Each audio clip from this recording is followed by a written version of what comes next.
What things I take into consideration, like Value City, when I look at a piece of property and I say something isn't realistic, she wants to know what things I consider to determine what I'm going to put on that property.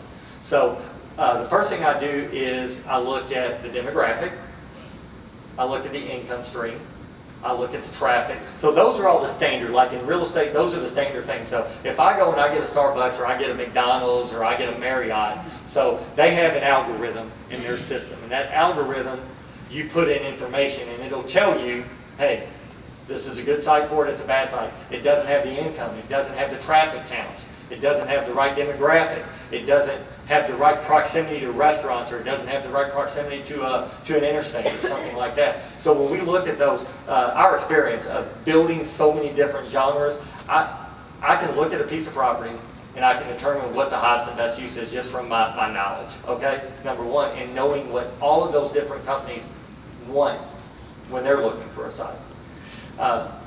So I want to make sure I'm not wasting my time going, okay, hey, I'm going to put a Starbucks here when really it needs to be a Dollar General. And I make it a point to know, so every site for every national retailer, every main retailer, you can go onto their real estate site. They'll tell you what their main requirements are. Dollar General needs an 1.25 acres. They need to have, 40 parking spaces. They need to have frontage on a main arterial road. They need to have these utilities, things like that. So we kind of know those things through research and through our experience, and we let those dictate what goes somewhere. Now there are some properties that I look at and just shake my head and go, nah, I'm never going to be able to do anything with that property unless everything around it changes.